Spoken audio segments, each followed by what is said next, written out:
The voice on the other end of the line was calm, almost bored. "Mr. DeLuca can't come to the phone right now. He's in the shower."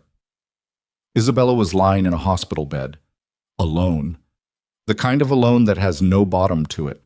The machines beside her were still beeping, still measuring a heartbeat that felt like it belonged to someone else now. Her hands were shaking so badly she could barely hold the phone.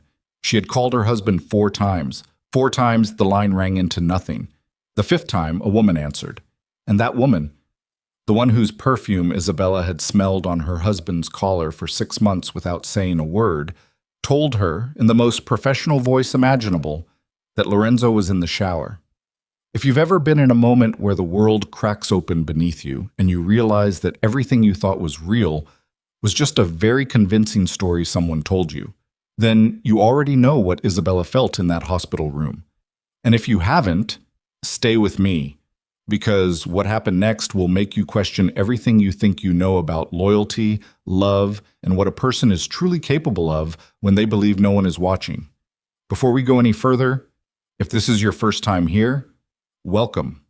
Hit that subscribe button and turn on notifications, because the stories we tell on this channel don't come with happy warnings. They come with truth. Drop your city or country in the comments right now. I want to see exactly how far this story travels. Every single comment means the world to me. Now, let's go back to Chicago. Let's go back to that hospital room. And let's start from the very beginning of how Isabella Vaughn ended up there, completely alone, on the worst night of her life. The rain started around 4 in the afternoon, the kind of Chicago rain that doesn't announce itself. It simply arrives and then refuses to leave, settling into the city like an old argument that never got resolved. Isabella had been at a routine appointment when the pain started. That was the word she would use later when she tried to describe it to people who weren't there. Routine. She had been doing everything right, eating carefully, sleeping enough, taking her vitamins with the same quiet discipline she brought to everything in her life. 14 weeks. She was 14 weeks along, and the doctor had told her just 3 weeks earlier that everything looked perfect. She remembered thinking that the word perfect felt dangerous. She had never fully trusted it. Growing up the way she had, in a family where money was abundant but warmth was rationed carefully, Isabella had learned early that perfect things had a way of reminding you exactly how impermanent they were. She had been right to distrust it.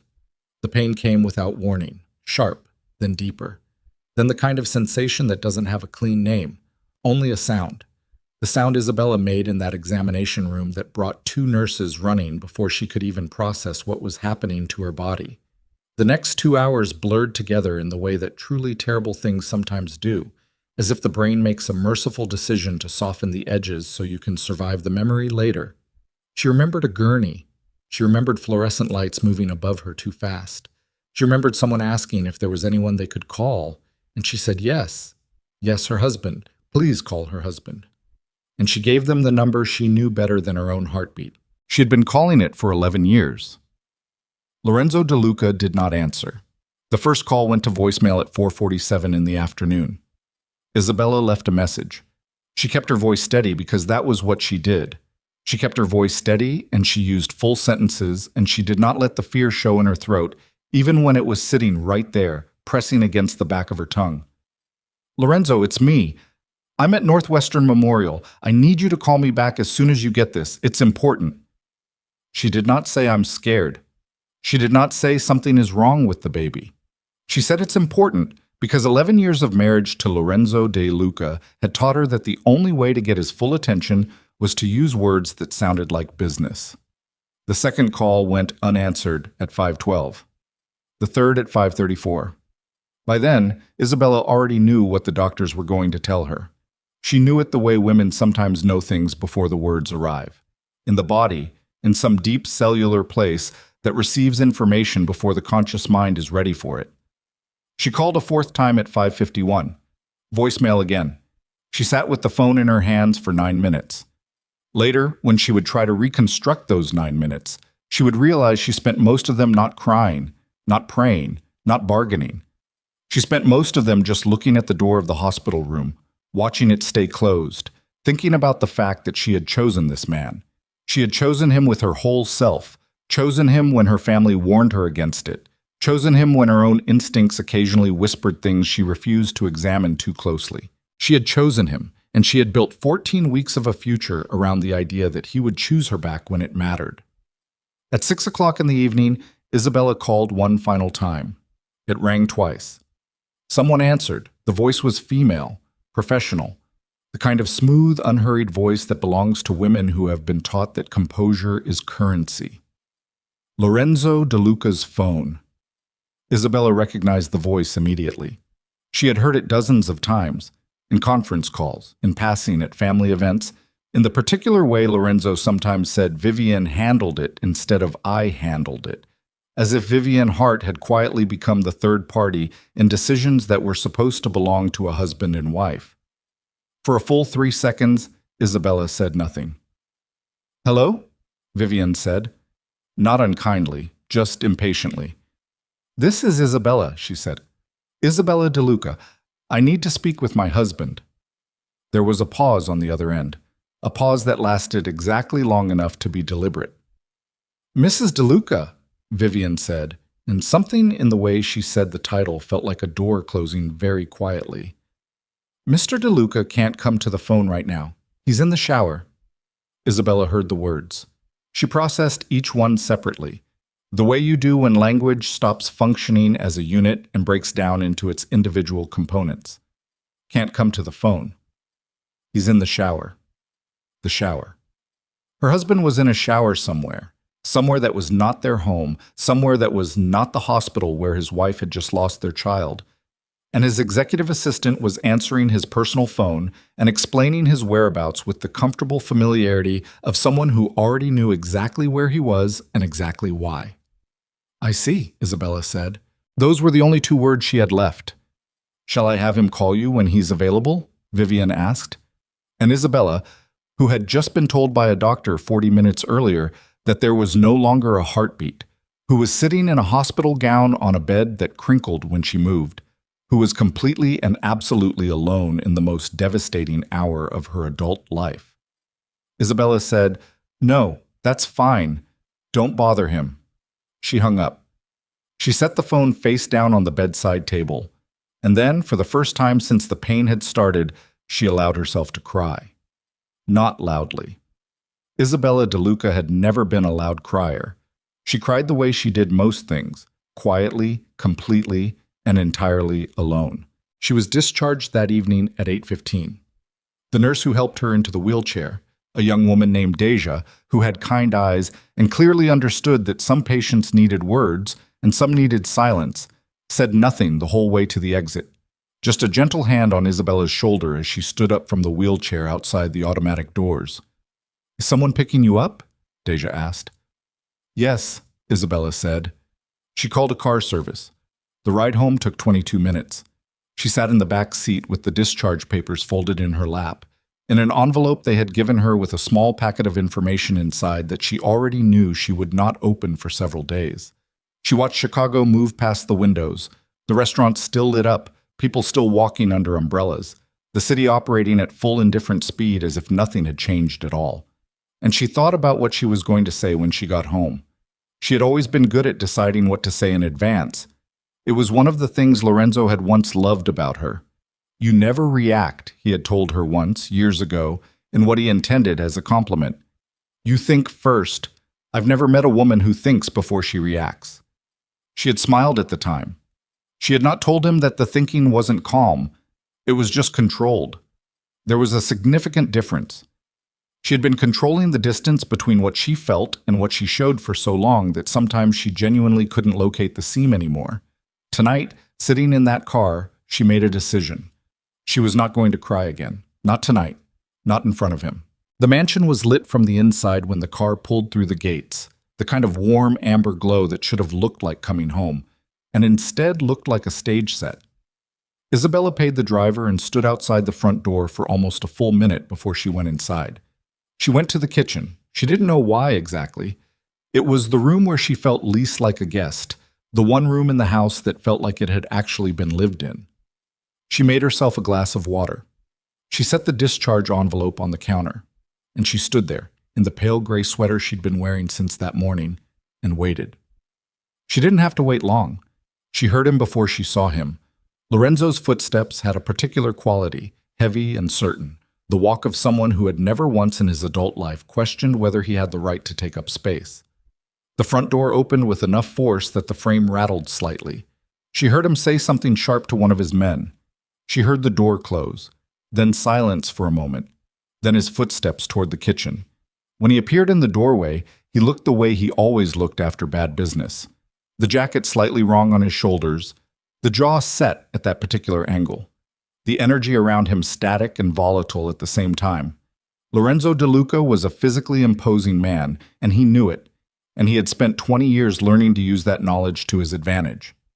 He took one look at Isabella standing quietly at the counter, and his expression shifted through 3 different things in about a second and a half. Surprise, relief, and then immediately, the anger that always came when Lorenzo DeLuca felt things he didn't know how to manage. "You're here," he said. "I live here," she said. He moved into the kitchen, not toward her but restlessly, pacing the way he did when he was working through something. "I've been calling you," he said, though they both knew this wasn't true. "I've been out of my mind. The Moretti situation, Isabella, I don't have time tonight to explain everything that happened, but it was... Look, it was a catastrophic evening. I had no phone service for most of it. Carmela's been... Lorenzo." He stopped. Something about the way she said his name. Just the name, nothing else. No inflection, no heat. Just the sound of it landing in the kitchen like a stone dropped into still water. He looked at her properly for the first time. Looked at the gray sweater, the way she was holding the water glass with both hands, very slightly, as if she needed something to hold on to. The absence of any expression on her face that he could name or categorize. "What happened to you?" he said, and for a moment, just a moment, his voice lost its hardness completely. Isabella set the water glass down. She picked up the envelope from the counter and slid it across toward him, the way you might slide a document across a conference table. Controlled, deliberate. "I called you 4 times, she said. The 5th time someone answered. Lorenzo reached for the envelope. She put her hand flat on it, stopping him. "She told me you were in the shower." The kitchen was very quiet. Outside, the rain was still falling. It hit the windows in small, irregular bursts, there and gone, there and gone. Lorenzo's face went through something complicated. She watched it happen. Watched him cycle through what she recognized after 11 years as his sequence, the first instinct to deny, the rapid calculation of what she knew versus what she might only suspect, the search for the particular configuration of words that would let him manage the situation rather than actually face it. "Vivian answers my calls when I'm in the shower," Isabella said. Her voice was completely flat. "Yes, she told me." "Isabella, listen to me." "She's very professional," Isabella said. "She even asked if she should have you call me back when you were available." "Would you let me explain?" "I told her not to bother you." She let that sit in the air between them. Lorenzo took a breath. He put both hands on the counter and leaned forward, the posture he used when he was trying to be reasonable, trying to seem like the measured one. "There is an explanation for all of this, and it is not what you're—" "I know," Isabella said. He blinked. "I know there's an explanation," she said. "There always is. You've always been very good at explanations." "Then let me—" She lifted her hand from the envelope. She stepped back from the counter. She let him pick it up. She watched his face as he opened it. Watched him pull out the papers, the discharge forms, the clinical language, the date, the time, the diagnosis written in the particular neutral vocabulary of medical documentation that makes the worst things sound like they are simply being filed away somewhere. She watched him read. She watched him understand. She watched Lorenzo DeLuca, a man who had faced down rival bosses, who had sat across from people who wanted him dead and never once let them see his fear. She watched his face do something she had not seen it do in years. She watched it collapse. "Isabella," he said, and it came out wrong, came out broken in a way his voice almost never sounded. "Isabella, I didn't know you were—" "I know you didn't," she said. "Why didn't you—" "I called you," she said, 4 times. The silence that followed was different from the silences she had lived inside throughout their marriage. The defensive silences, The strategic silences. The silences that were really just arguments waiting to reconstitute themselves. This silence was something else, something that didn't have a strategy inside it. Lorenzo set the papers on the counter. He pressed one hand over his mouth. Isabella watched him. She did not go to him. She did not reach for him. She understood, standing in that kitchen in her gray sweater with her water glass sweating quietly on the counter beside her, that something fundamental had shifted. Not in this moment, but sometime before this moment. Some accumulation of moments she had been absorbing one by one, and this was simply the moment she finally felt the full weight of all of them at once. She was not angry. She was something much quieter than angry, and much harder to fix. She was done. Not loudly, not dramatically, just done. The way a door sometimes closes, not with a slam but with the softest possible click, so quiet you almost miss it, and yet when you try the handle afterward, you discover it is locked all the way through. "I'm going to bed," Isabella said. She picked up her water glass. She walked out of the kitchen. She did not look back. And Lorenzo DeLuca stood alone at the counter with the discharge papers in his hands, in his lit-up mansion, in the middle of his crumbling empire, and for the first time in a very long time, he had absolutely no idea what to do next. The rain kept falling outside. It would keep falling all night. Lorenzo didn't move for a long time after Isabella left the kitchen. He just stood there with the discharge papers in both hands, the fluorescent light above the counter doing what fluorescent lights do, washing everything out, making the world look a little more clinical than it actually is. He read the papers again. Not because he needed to. He understood them the first time.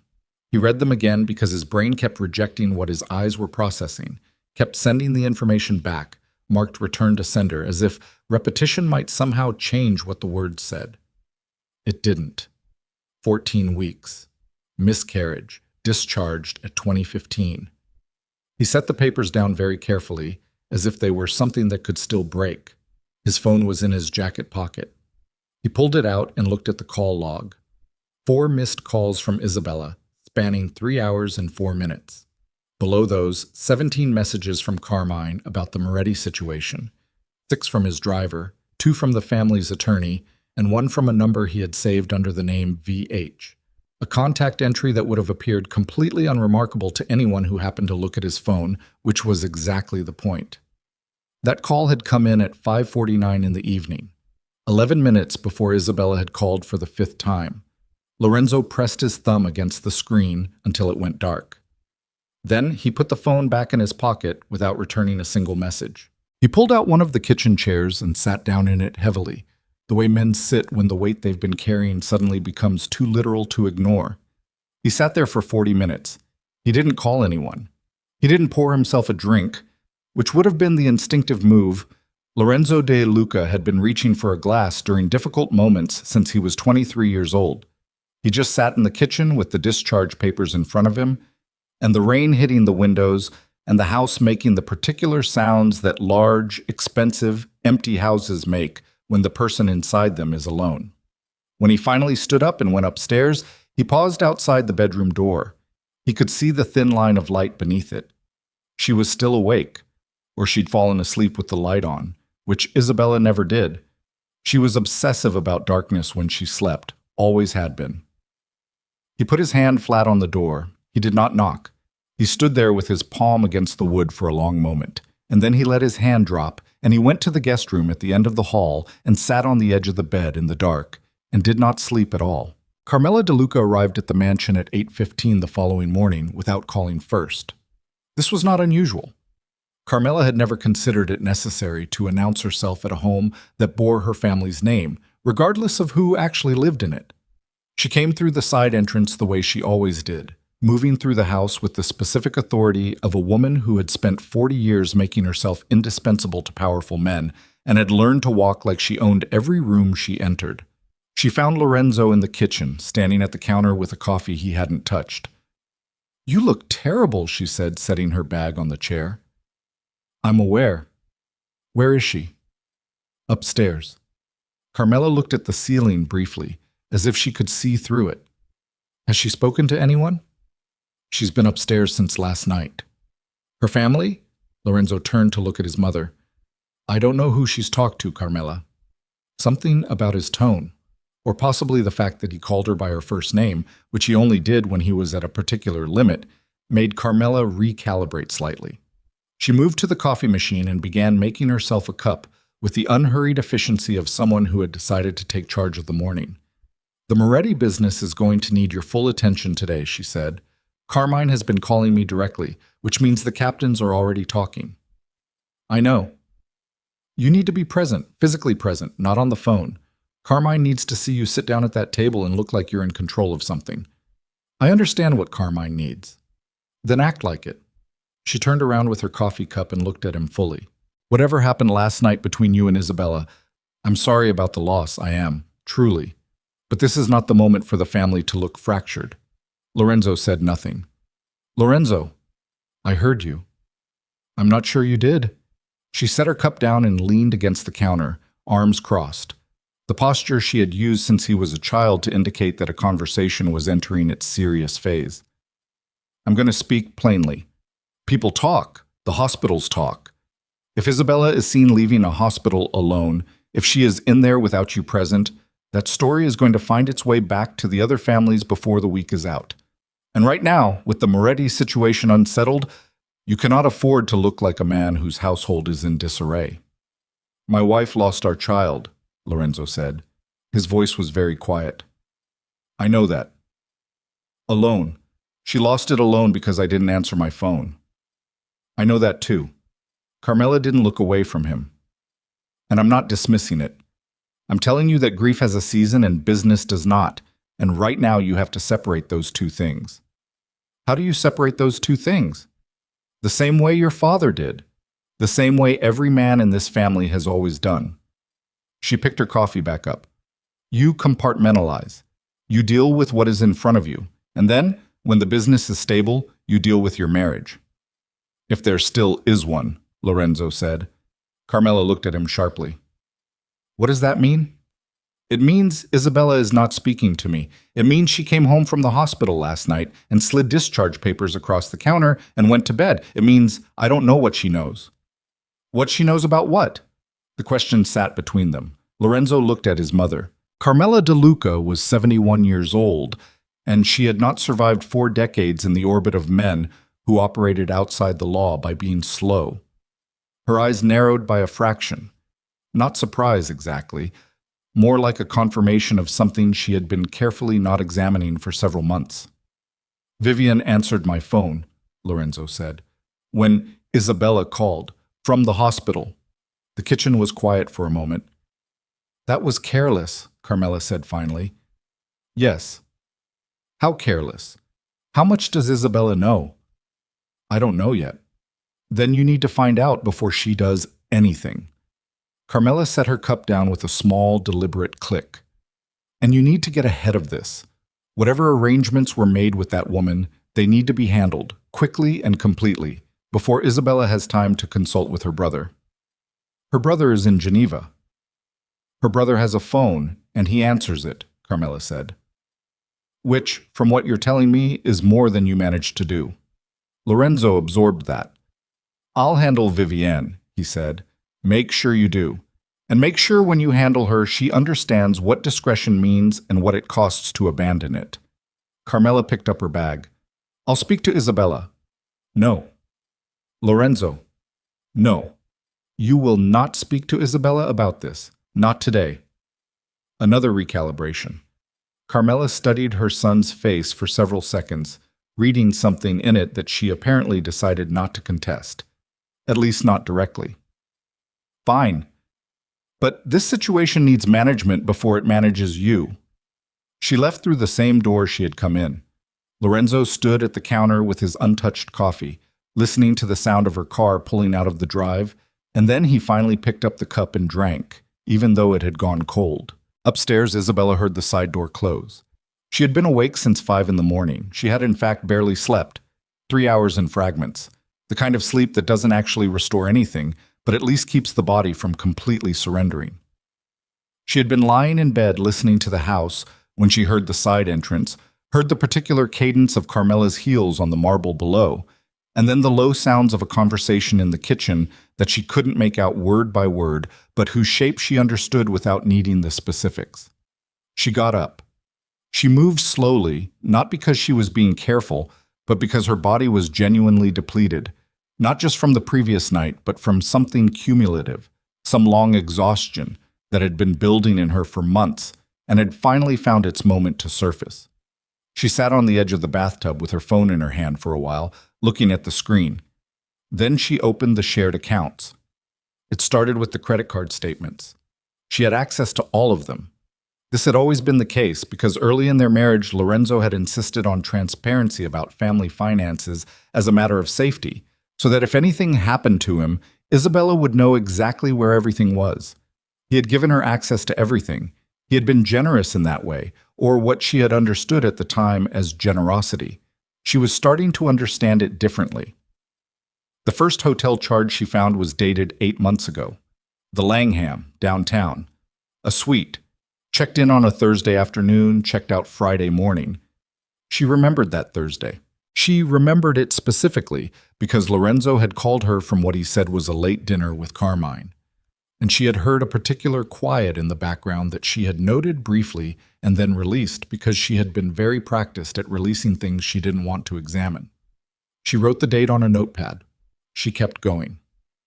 The thing about looking for something you don't want to find is that once you start, you can't stop. The evidence accumulates with a terrible momentum, each item leading to the next with the awful logic of a trail of breadcrumbs laid so carefully that you wonder if part of you already knew exactly where it was going. Hotel charges, 6 of them over 8 months. A jewelry purchase from a store on Michigan Avenue. Not her birthday, not their anniversary, no occasion she could account for. Restaurant reservations at places where she had never been, tables for 2, midweek evenings she had spent alone without asking why. She sat on the floor of the bathroom with her back against the tub and her phone in both hands and worked through the records with the systematic attention she brought to anything she had decided to actually look at. It took her 2 hours. When she was done, she had a notepad with 11 entries on it. Dates, amounts, locations. She read through them once carefully, and then she set the notepad face down on the tile beside her. She sat there for a while. Then she picked up her phone and called her brother. Marcus Vaughn answered on the second ring, which meant he had been expecting her call or something close to it. Marcus always answered quickly when he sensed something was coming. It was the same instinct that had made him exceptional at the kind of international finance he operated in. This ability to feel the shift in atmospheric pressure before anything visible had changed. "Bella," he said. Just her name, the old nickname from childhood, and something about hearing it in her brother's voice in that moment made her throat tighten in a way it hadn't the night before. "Marcus?" A pause. "Are you all right?" "I'm going to need your help," she said. "Not emergency help, but the kind that requires thought and time and probably your attorney." Another pause, slightly longer. "Tell me." "Not everything, not yet. I'm still putting things in order." She looked down at the notepad beside her. "But I need to know something first. The trust arrangement, the Vaughn family holdings that were restructured in 2018, the ones that were folded into the DeLuca operating accounts." "Yes." "Walk me through exactly how that's structured. Who controls what? What would happen if the arrangement were ended?" The silence that followed this question was the kind that meant Marcus was thinking very carefully about his next words. "Bella," he said finally. "How serious is this?" "Walk me through the structure," she said. And he did.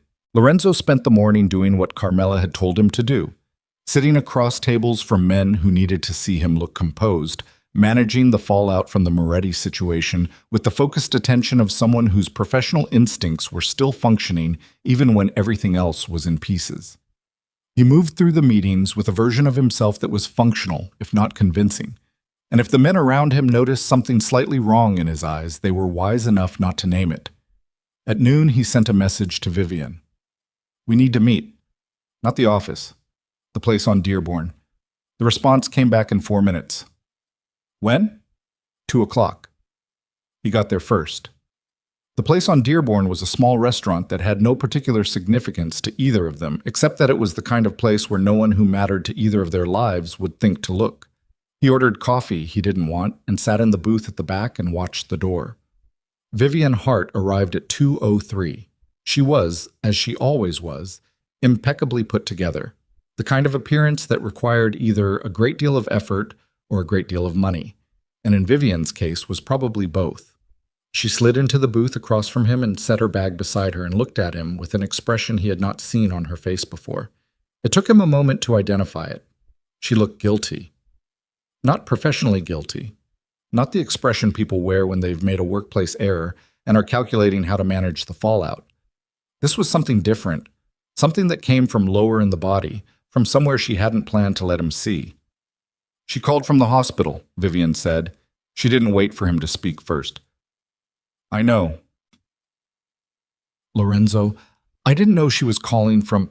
She didn't say anything. She just said she needed to speak to you, and I... Vivian stopped, pressed her lips together, looked down at the table, and then back up. I didn't know she was in the hospital. I know you didn't, he said. What happened? Is she... She lost the baby. The words landed in the booth between them like something physical. Vivian's face did something involuntary. A small contraction, a flinch that she didn't manage to control in time. Her hand came up to her mouth briefly and then dropped back to the table. Oh God, she said quietly. She called me 4 times. I had the phone on the table across the room and I didn't hear it. And then she called a 5th time and you answered and you told her I was in the shower and she was sitting in a hospital bed losing our child. Vivian sat very still. I need to know what she said to you, Lorenzo said. Exactly. Every word. She identified herself. She asked for you. I said you couldn't come to the phone and she asked, no, she didn't ask anything. She just said, I see. And then she said she didn't want to bother you and she hung up. She said she didn't want to bother me. Yes. Lorenzo looked down at his hands flat on the table. She went back to the hospital alone, and then she took a car home alone, and she didn't wake me up when she got there. She just left discharge papers on the counter. Vivian wasn't looking at him anymore. She was looking somewhere to his left, her jaw tight, and he could see something working behind her eyes. A calculation, or maybe something past calculation, something more uncomfortable than that. This can't continue, she said finally. I know. I'm not saying that because of... She stopped, started again. I'm saying it because I answered that phone and I didn't know, and now I do know, and I can't unknow it. She was in the hospital. She lost the baby. She called 5 times.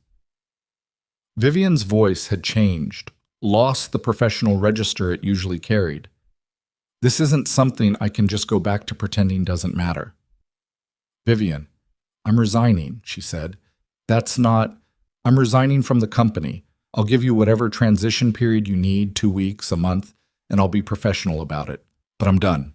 I can't look at myself in the morning if I keep... She pressed her fingers to her forehead briefly. I knew you were married. I've always known you were married.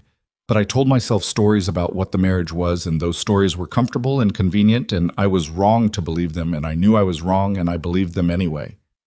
The booth was quiet. My mother is going to want you to sign a statement, Lorenzo said. Vivian looked at him. She's going to contact you. She's going to present it as a legal precaution. The statement will characterize the marriage as having ended emotionally before our relationship began. It will probably also contain language about Isabella's mental and emotional stability. Vivian's expression shifted into something he didn't have a comfortable name for. Carmela is going to try to protect the family, he said. She's going to try to manage this the way she manages everything, and she's going to come to you. And what do you want me to do when she does? Lorenzo looked at her across the table. The woman across from him was not a villain. He had told himself many times that she was complicated, that she had made choices knowingly, and that was true. All of it was true. But sitting across from her in that booth, watching her face process what she had done by accident on a Thursday evening, he understood that what she actually was someone who had talked herself into something for the same reasons people always talk themselves into things, because it was easier than the alternative. I want you to do what you think is right, he said. That's not an answer. It's the only one I have. She looked at him for a long moment. Then she picked up her bag, slid out of the booth, and left. Lorenzo sat in the empty booth for a while after she'd gone. The coffee in front of him had gone cold again. He was beginning to feel like cold coffee was following him. Isabella was in the study at 4 o'clock that afternoon when she found the phone records. She hadn't been looking for them specifically. She had been working through the financial documentation methodically, building a picture piece by piece, when she came across a secondary account used for operational expenses. The account had a linked communication log, encrypted but accessible with credentials she had never been asked to give up. She had half expected the credentials to have been changed. They hadn't been. The records went back 14 months. The volume of communication with a single contact, saved under an operational alias she recognized immediately as not being a business number, was significant. Not dozens of messages, hundreds. Late night, early morning, the particular distribution of contact that has its own unmistakable shape when you see it laid out across a calendar grid. It had started 14 months ago. She had been pregnant for 14 weeks. She sat with that arithmetic for a moment. Then she opened the financial transfers document her brother had walked her through that morning and placed it alongside the phone records and looked at both of them together. She picked up her pen. She made 3 phone calls in the next 30 minutes. One to a family attorney she had retained years ago, independently, in her own name, without ever mentioning it to Lorenzo. One to Marcus.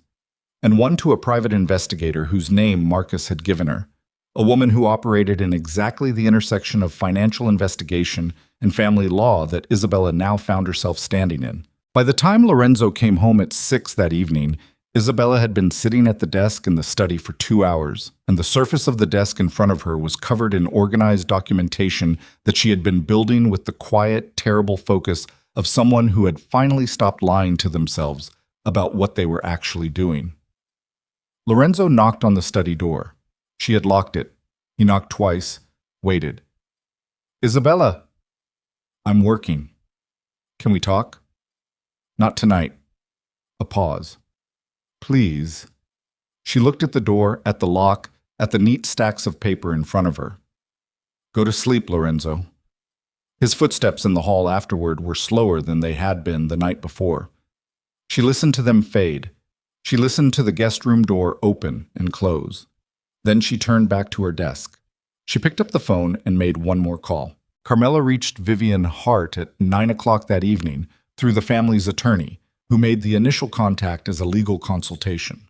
The call was framed professionally, courteously, with the specific warmth that expensive lawyers deploy when they want someone to feel like they're being helped rather than managed. Vivian listened to the entire proposal without interrupting. When the attorney finished outlining the statement and its intended function, Vivian was quiet for several seconds. "Let me make sure I understand," she said finally.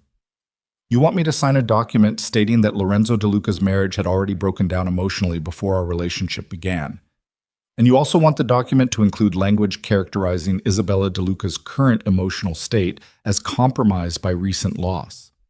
"We would frame it as—" "I understood the framing," Vivian said. "I'm describing the substance. Ms. Hart, this would be in everyone's best interest to— Does Mrs. DeLuca know this call is being made?" Silence on the attorney's end. "I didn't think so," Vivian said. She hung up.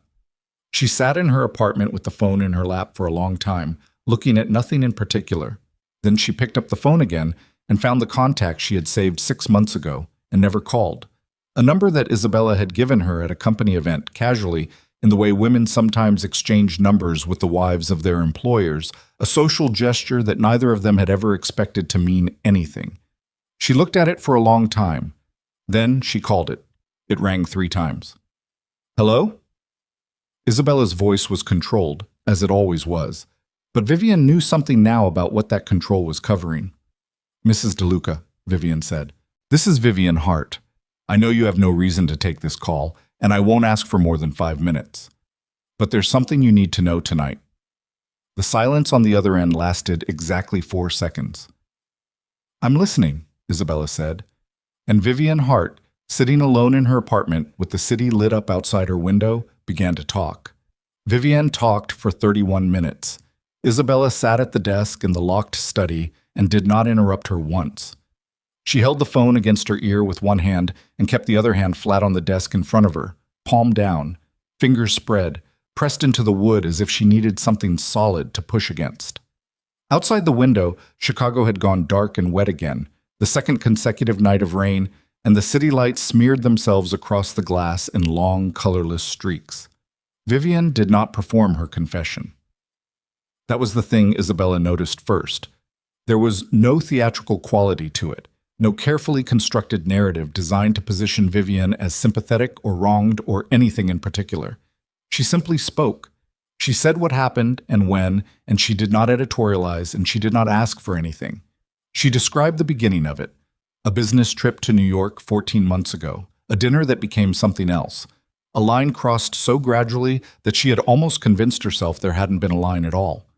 She described what she had understood about the marriage from Lorenzo's account of it, and then she described, with a flatness that was more devastating than any emotion would have been, the ways in which she now understood his account to have been a constructed thing, a version of reality that had served a particular purpose. She described Carmela's attorney's phone call. She read Isabella the specific language from the proposed statement. She had written it down during the call. The phrases about emotional dissolution, the phrases about compromised mental state, the careful legal vocabulary designed to discredit a woman who had just lost a child by reframing her grief as instability. When she finished reading it, she stopped talking. The silence stretched out. "How long have you had my number?" Isabella said finally.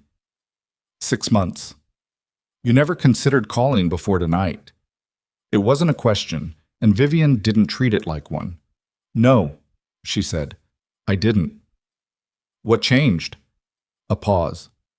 "I answered your phone call from the hospital, and then I spent today finding out what you were calling from." Another pause, shorter. "I'm not asking you to forgive me. I'm not asking for anything. I just couldn't let Carmela use me as a weapon against you without you knowing it was coming." Isabella looked at the palm of her hand against the desk. "The statement," she said.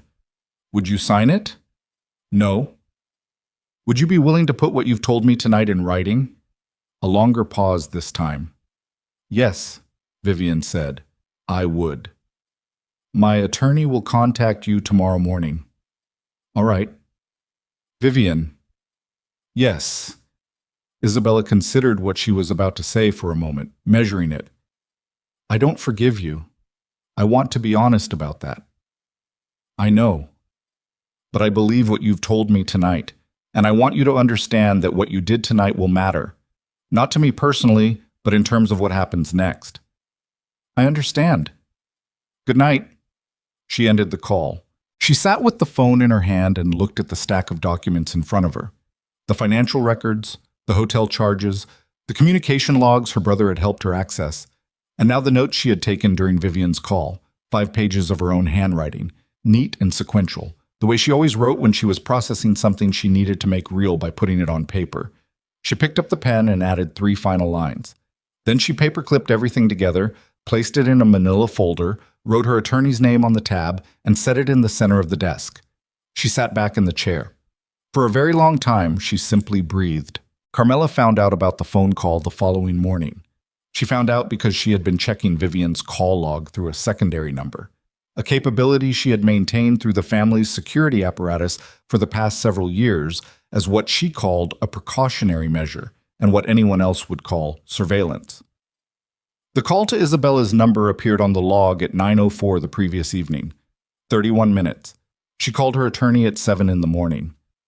"She called Isabella," Carmela said without greeting. "Last night, 31 minutes. The attorney absorbed this. That changes the timeline. It changes everything. Carmela was standing at the window of her own home, 3 miles from the mansion, looking out at a garden she had designed 30 years ago and maintained with the same controlling attention she brought to everything that bore her mark. How quickly can we file the petition? For the competency evaluation? Yes. Carmela, that's an aggressive how quickly. If we move today, we could have preliminary paperwork filed by end of week. But I have to advise you that without a formal diagnosis or documented incident pattern, the court is going to require, then we document, Carmela said. I want everything we have on Isabella's emotional state since the hospital. The prescription her doctor issued, the fact that she locked herself in a room, the fact that she has not eaten a proper meal in 2 days, which I know because I have spoken to the household staff. You've been speaking to the household staff about her behavior. I have been monitoring the situation, which is my prerogative as a member of this family. Does Lorenzo know you're pursuing this direction? A pause. Lorenzo is not in a position to make clear decisions right now. That's not what I asked. File the preliminary paperwork, Carmela said, and find out exactly what Vivian Hart said on that call. Lorenzo found out what his mother was doing at 11 o'clock that morning from a source he had not expected. Carmine Russo, his oldest captain, a man who had been with the DeLuca organization for 26 years and whose loyalty had always been expressed through the particular form of blunt honesty that most people find uncomfortable, and Lorenzo had always, until now, believed he valued. Carmine came to his office at the warehouse on the north side, closed the door, sat down, and looked at Lorenzo across the desk with the expression of a man who has decided to say an uncomfortable thing because the alternative is worse. Your mother called 3 of the capos last night, Carmine said. Lorenzo looked at him. She told them that Isabella has been showing signs of significant emotional disturbance since the hospital. She used the word unstable twice, according to Sal, who called me this morning because he didn't know what to do with the information. She called the capos. She's building a case. I don't know for what exactly, but Sal said she mentioned a legal proceeding, something about protecting family interests in the event that Isabella takes action that could expose the organization. Lorenzo was quiet for a moment, very quiet, the kind of quiet that had a texture to it. She's trying to get ahead of the divorce. That would be my read, Carmine said. She's trying to establish that Isabella isn't competent to make decisions, so that anything Isabella does legally, the financial stuff especially, can be challenged. Isabella is the most competent person in this building, Lorenzo said. The words came out with a flatness that surprised even him. I know that. My mother knows that. I know that too. Carmine leaned forward. Lorenzo, if she files something legal, it's going to get out. Not just in family circles, I mean the commission. You know how Rinaldi feels about internal disputes that create legal exposure. If the commission hears that the DeLuca family is filing mental competency petitions against the boss's wife the week after she miscarried, while there are already questions about the Moretti situation. I understand what you're telling me. I don't think you fully do. Carmine's voice dropped. Rinaldi has been looking for a reason for 3 years. You know this. And right now your house is on fire and your mother is pouring something flammable on it because she thinks she's putting it out. Lorenzo stood up from behind the desk. He picked up his jacket from the back of the chair. Where are you going? Carmine asked. To my mother's house. Lorenzo, cover the afternoon. Tell them I had a family situation. He paused at the door. And Carmine, what you just told me. Who else knows? Sal, me, and now you. Keep it that way. He drove to his mother's house himself without a driver, which he almost never did. The drive took 9 minutes. He spent most of it with both hands on the wheel and his jaw set at an angle that made the muscles in his neck ache, working through the precise shape of the conversation ahead. Not what he would say, but what he would allow himself to feel while he said it, which had always been the more complicated preparation. Carmela answered the door herself. She took one look at his face and turned and walked back into the sitting room, which was her way of inviting him inside while maintaining that she was not surprised and was not going to pretend to be. She called them, Lorenzo said, closing the door. Sit down. I'm not sitting down. You called the capos. Carmela settled into her chair with the calm of someone who had prepared for this conversation. I took necessary precautions. You called the men who report to me and told them my wife is mentally unstable. I said she was emotionally compromised after a significant loss, which is not a fabrication. It is a... She went back to that hospital alone, Lorenzo said, and something cracked in his voice at the word alone that he couldn't prevent. She called me 5 times. She came home in a car by herself, and she went to bed without saying anything to anyone, and the next morning she got up and she started making the most organized and rational legal case you have ever seen in your life, and you want to call that unstable? I want to protect this family. From what? From her? From your daughter-in-law, who has never once in 11 years done anything to hurt this family? She's going to take the financial trust. The room went quiet. Lorenzo looked at his mother. I know about the Vaughn holdings, Carmela said. I know how the trust is structured, and I know that if Isabella dissolves that arrangement, we lose. I know what we lose. Then you understand why stop. He said it quietly, but it landed hard enough that Carmela actually stopped. I need you to stop. I need you to call the attorney today and tell him not to file anything. I need you to not contact Vivian Hart again, and I need you to never call my captains about my marriage again. Carmela looked at him with something he identified after a moment as actual fear. Not of him. Carmela DeLuca had never been afraid of her son. Fear of the situation, of the shape of what was happening, of the possibility that the thing she had spent 40 years building might actually come apart. If you don't manage this, she started. I will manage it. How? She's already talking to attorneys. Marcus Vaughn is involved. I know he is. Bella has always run to her brother when I said I will manage it. You can't manage something you've already destroyed, Lorenzo. The words landed. He stood in the sitting room of his mother's house and let them land. You're right, he said. I can't. So stop trying to bury it under more destruction and let me try to do the only thing I have left, which is stop making it worse. He walked out. He went to the mansion next. He knocked on the study door. This time Isabella opened it. She looked different than she had the night before. Not better exactly, but more assembled, the way a person looks when they have made a significant decision, and the making of it has returned some essential order to their face. She was dressed. Her hair was back. In her hand she held a coffee cup, and she looked at him with an expression he had never quite seen from her before. It wasn't anger, it wasn't grief, it was something further down the road than either of those things. She stepped back from the door to let him in. The study was meticulous, documents organized on the desk, a legal pad with handwriting on it, her laptop open to what appeared from a distance to be financial records. She had been working for hours. My mother went to the Capos, Lorenzo said. I know. He stopped. You know? Vivian called me last night. She told me about the attorney's call. I assumed Carmela would escalate. Isabella set her coffee down on the desk. I've already spoken to my attorney this morning. If a competency petition is filed, we are prepared to respond. Lorenzo looked at the documents on the desk. He looked at his wife standing in the middle of the study she had always used when she was working through something serious. He looked at the legal pad, the organized stacks, the open laptop, the coffee cup with a ring mark on the desk beside it. That meant she'd been here long enough to finish at least one cup before this one. Isabella, he said, I need to tell you something. You don't have to. Yes, I do. He moved to the chair across from the desk and sat down in it without being invited, which was something she noticed. He sat forward, elbows on his knees, hands loosely clasped.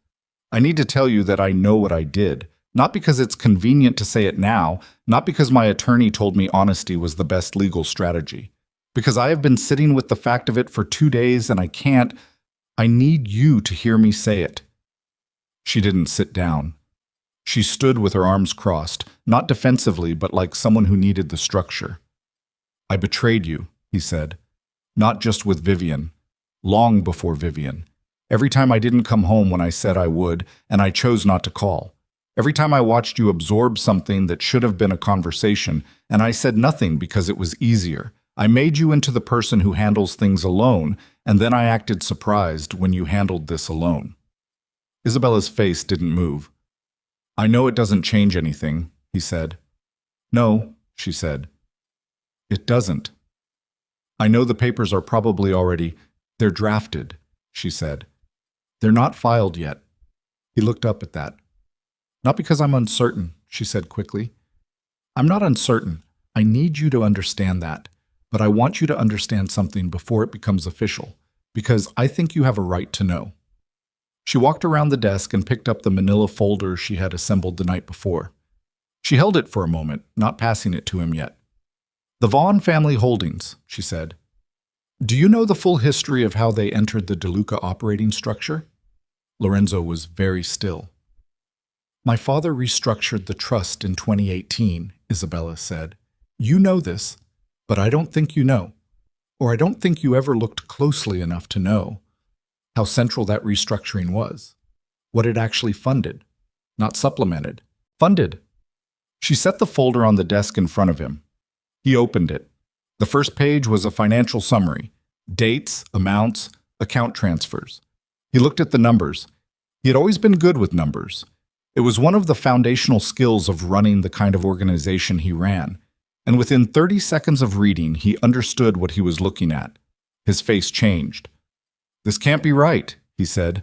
Not angrily, just with the particular intonation of someone whose understanding of their own history has just been substantially revised. "It's correct," Isabella said. "Marcus had it verified independently." Lorenzo turned the page, read the next document, turned another page, read further. The folder was thorough. Isabella had always been thorough. When he reached the last page, he closed the folder. He sat back in the chair. He was quiet for a long time. "The early wars," he said finally. "The Marchetti situation in 2019. The expansion into the port operations." "Yes," Isabella said. "That was Vaughn Capital." "Yes." "I thought it was the reserve accounts from—" "I know what you thought," Isabella said. And there was something almost gentle in it, the gentleness of someone who has moved past the anger into something that has more room in it. "My father moved the money through a structure that made it look like operating reserves. He did it because he trusted me, and because he trusted that any family I married into was a family worth protecting. He never told you because he didn't want you to feel indebted. He thought it would be better for your pride." Lorenzo looked at the closed folder on the desk. "The organization doesn't exist without that capital," he said. "No. Which means—" He stopped. "Which means," Isabella finished quietly, "that if I exercise my rights under the trust agreement, I can freeze every financial channel connected to the Vaughn Holdings, which includes most of your operational accounts, which includes the port agreements, which includes 3 of the 4 money operations that keep the organization liquid." The study was absolutely silent. "I'm not telling you this as a threat," Isabella said. "I want to be clear about that. What I do with the trust is between me and my family and my attorneys, and it will be decided based on what is right and legal and fair.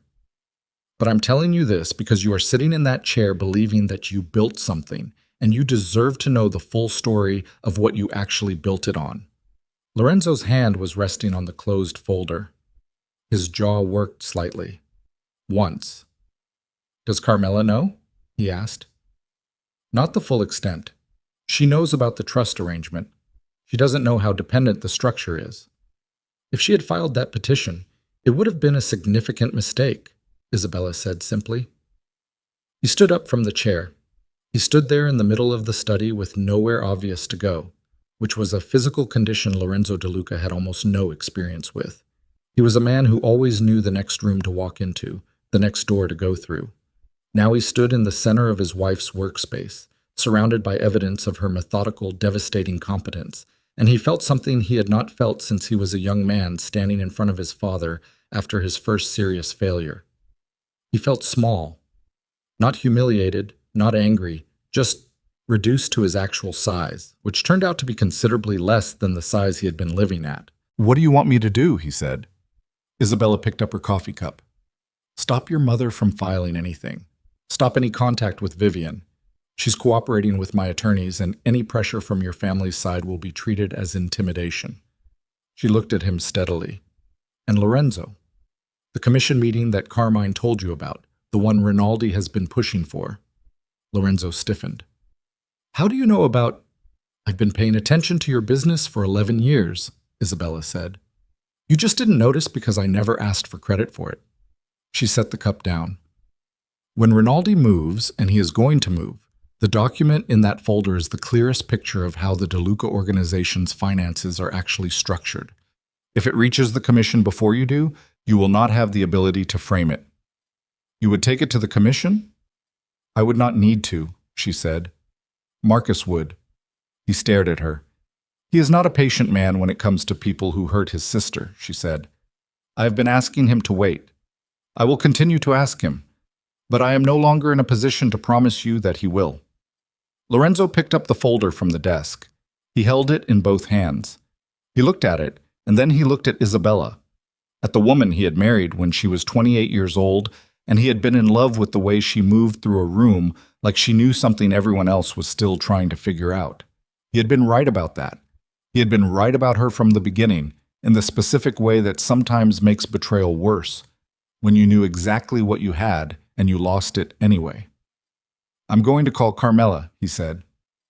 "Good. And then I'm going to call the commission before Rinaldi does." Isabella said nothing. "Not to manage it," he said, and his voice had changed again, gone down to something that didn't have the usual performance in it. "To tell them the truth about the finances, about what the organization is actually built on." He paused. "I don't know what happens after that." "Neither do I," she said. He nodded once. He walked to the study door and stopped with his hand on the frame, not turning around. "Isabella." "Don't," she said quietly. "Whatever you're going to say, just don't. Not today." He stood in the doorway for a moment, then he left. Isabella stood alone in the study, listening to his footsteps go down the hall, go down the stairs, go out the front door. She listened to his car pull away. She stood very still until the sound of it disappeared into the city noise, and then she sat down in the chair he had just been sitting in, the one across from the desk, the visitor's chair, the chair that had never been hers, and she sat in it for a long moment, which was not something she had planned to do. She sat in it because her legs had decided, without consulting her, that they were done holding her up. She sat in it and she pressed both palms flat against her thighs, and she breathed in and out in the deliberate way she had learned from a therapist a long time ago. The way you breathe when you are trying to convince your nervous system that you are not, in fact, in immediate danger. In, out, in. Her phone buzzed on the desk. Marcus. She looked at it for a second, then she picked it up. "He's calling the commission," she said, without greeting. A pause on Marcus's end. "Himself?" "Himself, tonight, I think." Another pause. "That's either very brave or very stupid." "With Lorenzo," Isabella said, "it's usually both." "Are you all right?" She looked at the study around her. The organized documents, the legal pad, the coffee cup ring on the desk, the folder that was now in Lorenzo's hands somewhere in the city, the window with its view of a garden she had planted 3 years ago and tended with the same quiet attention she brought to everything that mattered to her. "Not yet," she said. But I will be." She said it with the particular tone of someone who has stopped making promises they aren't sure they can keep and is saying this one anyway, because some things you have to say out loud before they become true. Marcus didn't push it. "I'll be on a plane tomorrow morning," he said. "You don't have to."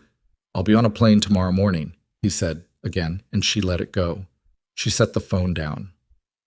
Outside, the rain had finally stopped.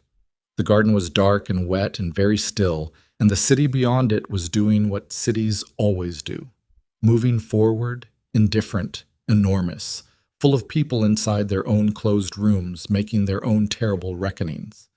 And Isabella von DeLuca sat in the wrong chair in her own study and looked at it all through the glass, and somewhere in the wreckage of the last 72 hours, she located something she had not expected to find.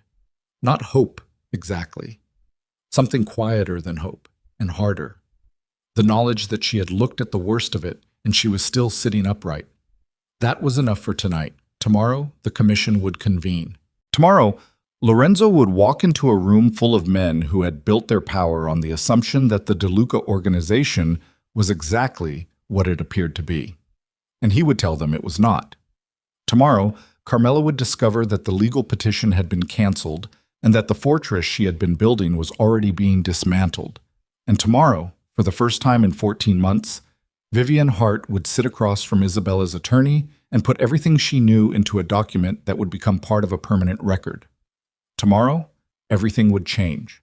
But tonight, Isabella sat in the dark of the study and breathed, and let the knowledge settle into her bones that the ground beneath her, the ground she had thought was solid for 11 years, had never actually been what she believed it was, and that she had built something on it anyway, and that she was still standing. Lorenzo made the call to Rinaldi at 7:15 that evening. He did it from his car, parked outside the warehouse on the north side, engine off, heat already dying. He didn't prepare remarks. He didn't call the family attorney first. He didn't tell Carmine, who would have told him to wait, to think, to build a strategy before exposing himself to the most dangerous man on the commission. He just dialed. Rinaldi picked up on the third ring. The commission's senior arbiter was 74 years old and had the phone manner of a man who considered every incoming call a minor inconvenience he was graciously choosing to endure. DeLuca. I need to request a full commission session, Lorenzo said. Not through the usual channels, direct. This week. A pause. The particular pause of a man recalibrating. That's an unusual request. There are things the commission needs to hear from me before they hear them from other sources, Lorenzo said, about the DeLuca organization's financial structure, about the past 4 years. Another pause. Longer. You're requesting a voluntary disclosure. Yes. Lorenzo. Rinaldi's voice dropped half a register. Do you understand what you're asking for? I do. A voluntary disclosure opens you to full commission review, assets, operations, personnel, everything. You would have no... I understand what it opens, Lorenzo said. Set the session. He hung up. He sat in the dead car in the dark for a moment, then he called Carmine. Carmine answered immediately, which meant he had been waiting. Talk to me. I just requested a full commission session. Voluntary disclosure. The silence on Carmine's end lasted 4 full seconds, which from Carmine was the equivalent of a lesser man dropping to the floor. Lorenzo, I know. They will take everything. If the review goes badly, they will take the organization, the operations, I know, Carmine. What do you know that I don't know? Carmine's voice had the particular edge of a man who has just realized the ground under his feet has a different composition than he thought. Because something made you do this tonight, and it wasn't just, what happened? What did she have? The Vaughn holdings, Lorenzo said. The full picture. Another silence. How complete? Complete enough that if Marcus Vaughn decides to take it to the commission himself, we are not there to frame the narrative. We are just the story someone else is telling about us. He heard Carmine exhale. It was a long, slow exhale. The kind that carries a significant portion of a man's available patience out with it. When is the session? End of the week. Rinaldi will confirm tomorrow. I need to be there. Yes. And the captains, tell them tomorrow morning, all of them at once. I don't want anyone hearing it sideways. Lorenzo rubbed the back of his neck with one hand, feeling the knot of muscle there that had been tightening for 3 days. And Carmine, get someone to quietly walk back whatever Carmela said to Sal and the others. I don't want the commission hearing that we had internal communication about Isabella's mental state before this session. It'll look like we were building a defense before we knew we needed one. Which you were. Which my mother was. He paused. It's not the same thing. The commission won't make that distinction. No, so fix it. He ended the call and sat in the cold car a while longer, and then he drove home. Carmela found out about the commission session the following morning at 8 o'clock, when her attorney called her with the confirmed scheduling notice. She sat at her kitchen table and listened to him read her the formal language of the voluntary disclosure request, and she did not say a single word until he had finished. Then she said, "He did this without consulting me." Yes.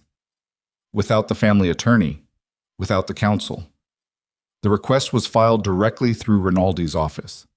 She set the phone down on the table without ending the call and sat there looking at the kitchen around her. The kitchen she had designed, the house she had chosen, the life she had constructed through 40 years of precise and unrelenting management. And she felt something she had not felt in a very long time. She felt outmaneuvered. Not by the commission, not even by Lorenzo, by Isabella. She picked the phone back up. Cancel the competency petition. It was never filed. Good.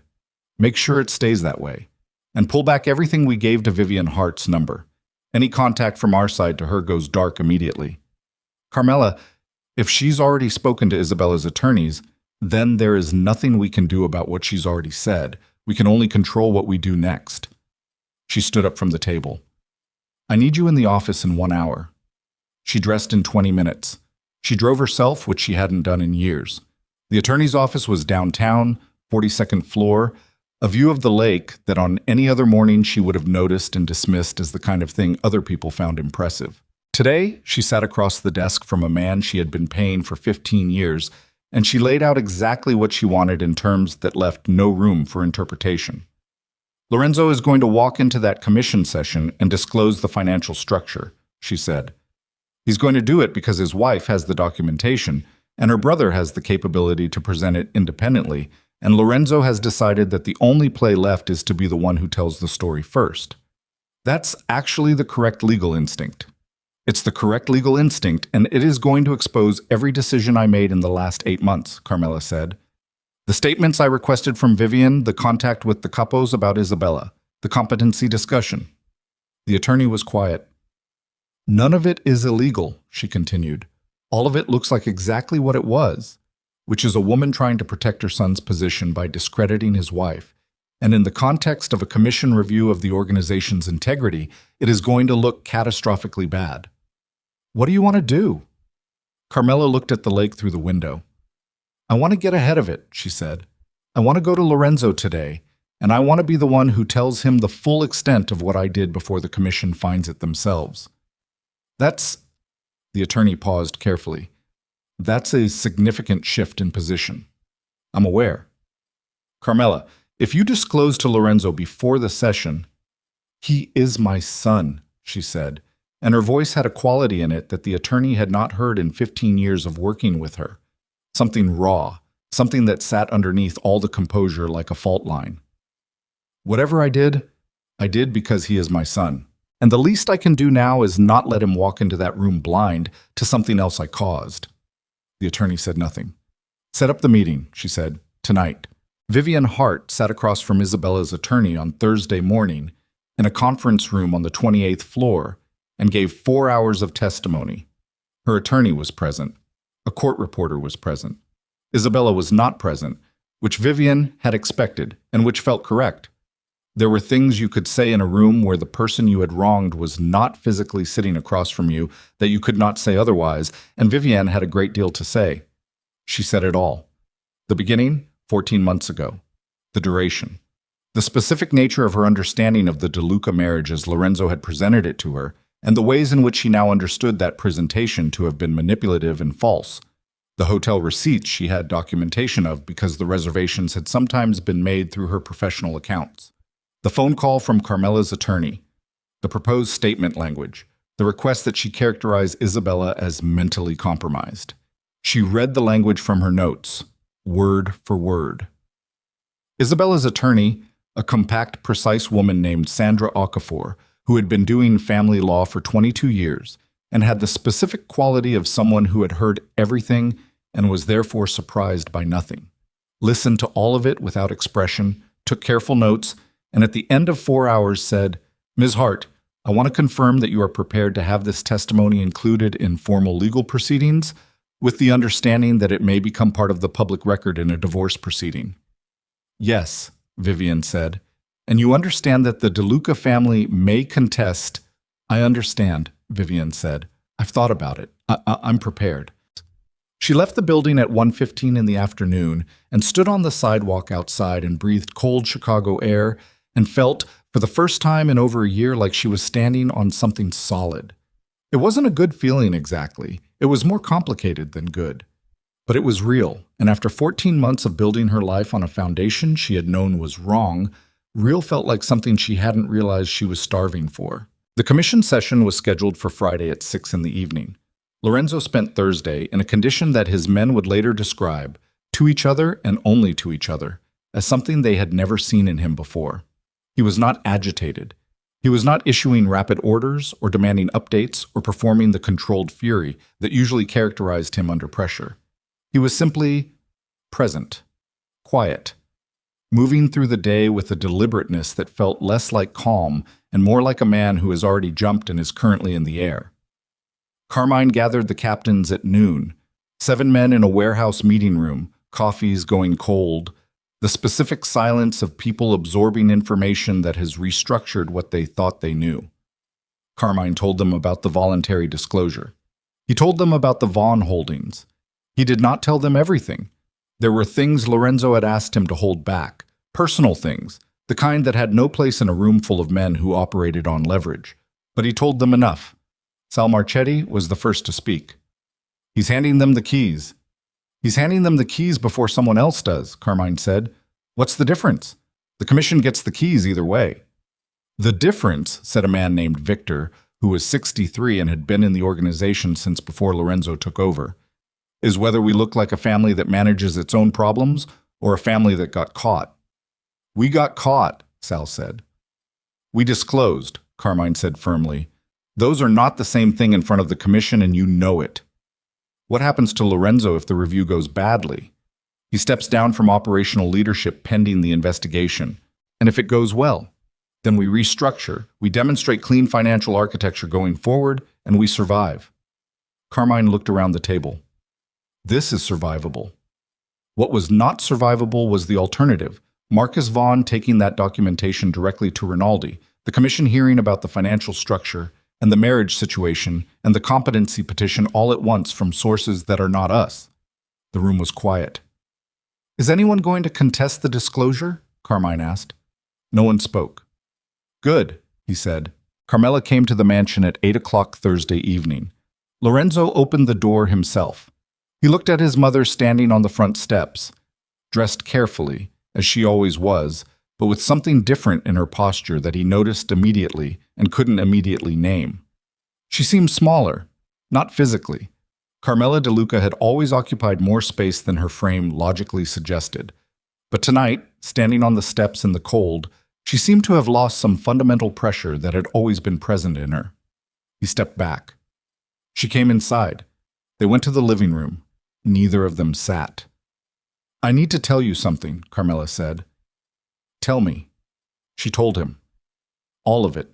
The attorney's call to Vivian, the proposed statement, the specific language about Isabella's mental state, the calls to Sal and the other capos, the monitoring of Vivian's phone log, all of it, delivered in the same methodical way Carmela delivered everything, without softening and without drama.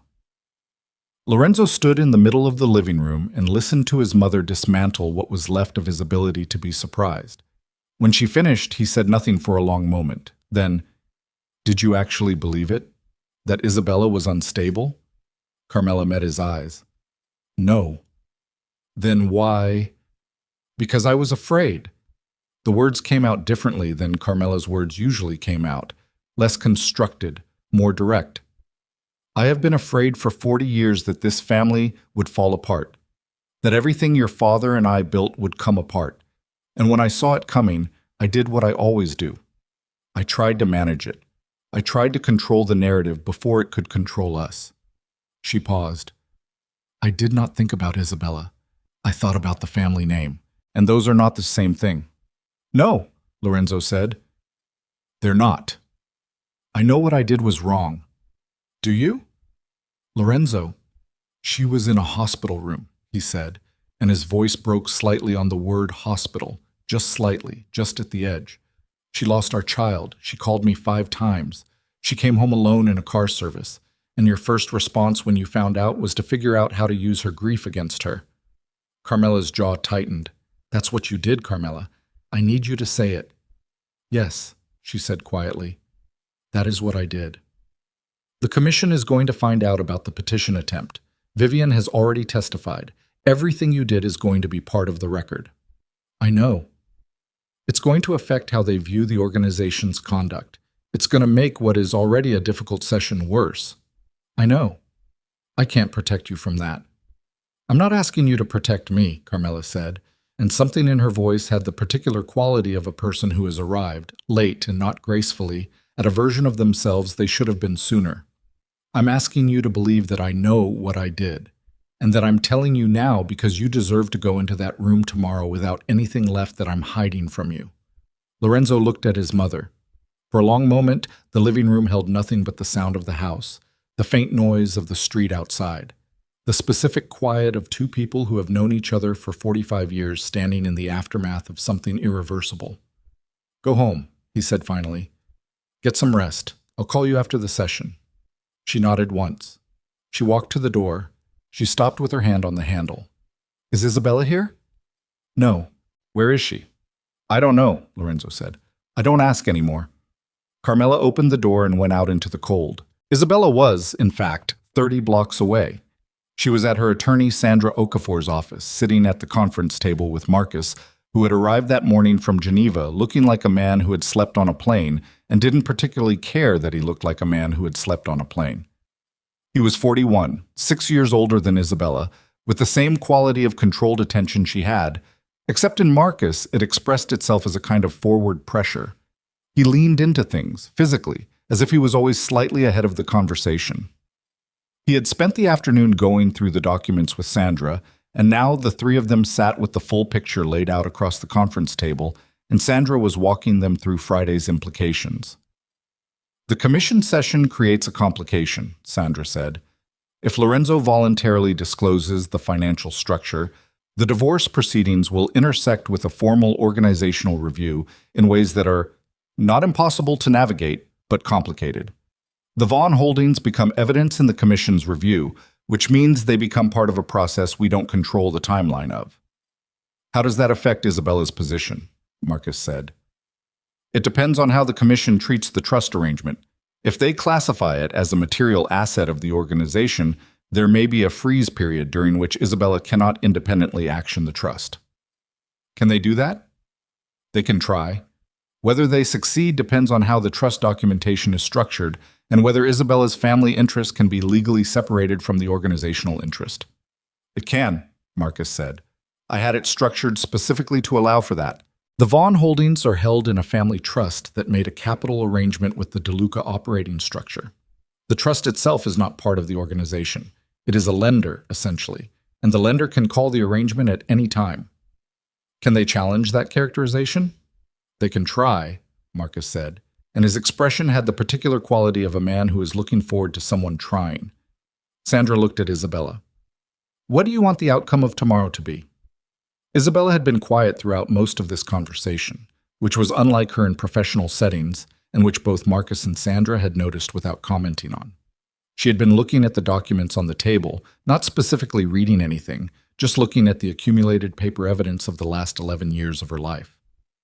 I want the divorce finalized, she said. I want the trust arrangement dissolved cleanly and the Vaughn capital returned to the family holdings. I want Carmela's attempt to file a competency petition on record as part of the proceedings.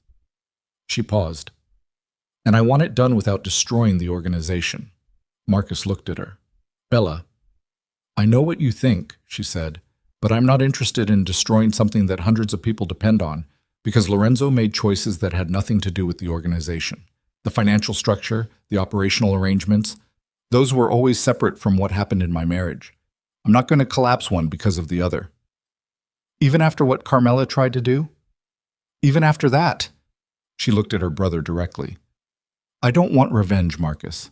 I never wanted revenge. I want out, and I want it done correctly, and I want whatever comes after to belong completely to me. Marcus was quiet for a moment. Then he nodded.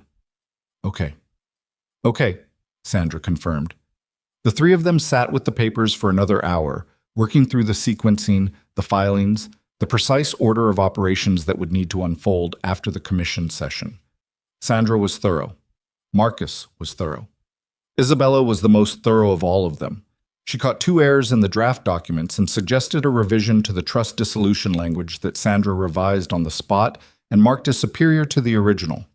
At 11 o'clock, Sandra gathered the papers and said she'd have final versions ready by morning. Marcus walked Isabella to the elevator. They stood waiting for it in the corridor, and Marcus put his arm around his sister's shoulders, briefly, solidly, the way he had always done since they were children, with a directness that didn't ask for anything in return. You sure about not wanting to burn it down? He said. I'm sure. Because I have the matches. She leaned into him for a moment. I know you do. Put them away. The elevator opened. Friday evening came the way consequential things always come. Not announced, not preceded by the drama you have spent the week anticipating, just arriving with the ordinary inevitability of the next minute following the last one. The commission session was held at a private location on the west side, the kind of address that didn't appear in any directory and didn't need to. 7 men around a table, plus Lorenzo, plus Carmine, plus the family's attorney, who had been briefed on the voluntary disclosure and had spent 36 hours preparing documentation in support of it. Rinaldi sat at the head of the table. He was 74 years old, and he had the eyes of someone who had been lied to by very good liars for 50 years, and had developed, as a result, a nearly physiological sensitivity to the specific texture of honesty. He looked at Lorenzo when he came in, and Lorenzo looked back at him, and something passed between them that didn't require words. An acknowledgement, on both sides, that whatever happened in this room tonight was going to be consequential in ways that neither of them could fully predict. Lorenzo sat. The family attorney distributed the documentation, 73 pages, organized with tabs, the financial history of the DeLuca organization going back to its restructuring in 2018, with the Vaughn capital arrangement clearly identified and characterized. The room was quiet as the men read. Rinaldi read faster than the others. He always did. He set the document down at page 31 and looked at Lorenzo across the table. "You're telling me that the 2019 expansion was capitalized through a private family trust?" "Yes," Lorenzo said. "And that trust belongs to your wife's family?" "Yes." "And your wife is currently filing for divorce," Lorenzo said. "Yes." The room got very still. "And the trust arrangement," Rinaldi said slowly, "if dissolved, would significantly affect the organization's operational liquidity," Lorenzo said. "Yes. I know what you're going to ask, and the answer is yes to all of it. That's why I'm here. That's why I requested this session before you received the information from another source." Rinaldi looked at him for a long moment. "Who else has this documentation?" "My wife, her brother Marcus Vaughn, her attorney." "Vaughn," Rinaldi said the name with the specific quality of a man pulling a file from memory. "International Finance, Geneva." "Yes." "He could have brought this to us himself." "Yes," Lorenzo said. "He could have. He didn't, because Isabella asked him to wait." "Why would she do that?" Lorenzo looked at the table for a moment, then back up. "Because she is not trying to destroy the organization. She wants a divorce. She wants the trust arrangement dissolved. She is not interested in anything beyond that." "And you believe her?" "I know her," Lorenzo said. "Yes, I believe her." Rinaldi leaned back in his chair. The room around him held its collective breath. 7 men who had been in difficult rooms before, but who understood that this particular room had a different quality, a different weight, because what was on the table tonight was not a territory dispute or a loyalty question or a financial disagreement. What was on the table was the admission, by the DeLuca organization's own leadership, that its foundation was not what anyone had believed it to be. "This commission," Rinaldi said finally, "will need to conduct a full financial review, independent auditors, full access to operational accounts."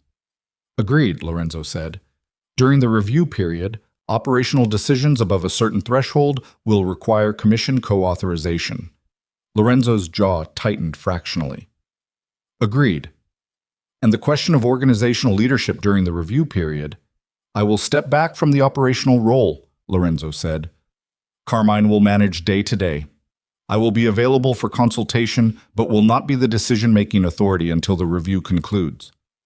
Carmine, sitting to his right, did not move, did not blink. This was the first he was hearing of this specific offer, and the fact that he absorbed it without visible reaction was the kind of loyalty that couldn't be bought or instructed. It simply existed. Rinaldi looked at Lorenzo for a long time. Then he looked down at the document in front of him. Then he said, "There's something else." Lorenzo waited. "We received a communication this week." Rinaldi reached into the folder in front of him and withdrew a single sheet of paper. "From an attorney representing a Ms. Carmela DeLuca, requesting that this commission, in the context of any review of DeLuca organizational affairs, consider testimony regarding the mental and emotional competency of Isabella Vaughn DeLuca as it relates to decisions she may make affecting organizational finances." The room temperature dropped by several degrees. Rinaldi placed the paper flat on the table. He did not push it toward Lorenzo. He simply let it sit there, in the center of the table, visible to everyone. "Did you know about this communication?" Rinaldi said. Lorenzo looked at the paper, at his mother's attorney's letterhead, at the words he could read upside down from where he sat, mental and emotional competency. The phrase Carmela had asked her attorney to build a case around. The phrase designed to discredit Isabella before she could act. He looked at it for a long moment. Every man at the table was watching him. This was the moment. He understood that. This was the exact moment where the next thing he said would determine not just the outcome of tonight, but the shape of everything that came after. His standing with the commission, his organization's survival, and something else. Something that was not strategic at all. Something that lived in a different register entirely. Who he was going to be on the other side of this. He looked up from the paper. He looked directly at Rinaldi, and he said the only true thing left. My mother acted without my knowledge or my authorization. What she requested from this commission regarding my wife is without merit, without foundation, and I am formally asking that communication be stricken from any consideration in these proceedings. Isabella DeLuca is the most competent person involved in any aspect of this situation. She has conducted herself with more integrity than anyone in my organization, including me, and I will not allow her to be characterized otherwise in any form, official or otherwise. The room was completely silent. Rinaldi looked at him. 7 men looked at him. Carmine looked at his hands. Rinaldi picked up the paper, folded it once, placed it face down on the table beside him. The communication will not be entered into the record, he said. And then, in the specific quiet that follows when something genuinely unexpected happens in a room full of people who pride themselves on having anticipated everything, Rinaldi said one more thing. Lorenzo. Yes. In 26 years of commission business, Rinaldi said, I have sat across from men who came to this table with half the truth, men who came with none of it, and men who came only when they had no other choice. He paused. I have sat across from very few men who came voluntarily with all of it before they had to. Lorenzo said nothing. The review will proceed, Rinaldi said, and we will see what we see. He closed the folder. The session was not over. There were hours of it still ahead, the detailed financial questions, the operational parameters of the review period, the co-authorization thresholds, the auditor selection, and Lorenzo would sit through all of it with the specific endurance of someone who has made the decision to face something and has now committed completely to the facing of it. But in that moment, something shifted in the room. Not forgiveness, not absolution, nothing that clean or that easy. Just acknowledgement that the man sitting across from them was, at least tonight, telling the truth. And that the truth, however damaging, was the only foundation anything real could be built on. Lorenzo sat up straight in the chair. He breathed. He did not look away from anything that was placed in front of him for the next 3 hours. And 40 blocks away, in a quiet apartment Marcus had arranged for her while the mansion remained a place she wasn't ready to return to, Isabella Vaughn sat on a couch with her legs tucked under her and her phone face down on the cushion beside her, and she did not wait for news. She had done everything she could do. The rest was not hers to carry anymore. She had carried enough. The commission review took 11 days. 11 days during which the DeLuca organization operated in a kind of suspended state, business continuing at the level that daily life required, the ordinary machinery of it turning over, but the larger decisions frozen, held in place, while 3 independent auditors worked through 73 pages of financial documentation and 4 years of operational records with the methodical patience of men who were paid very well to find exactly what was there and nothing more.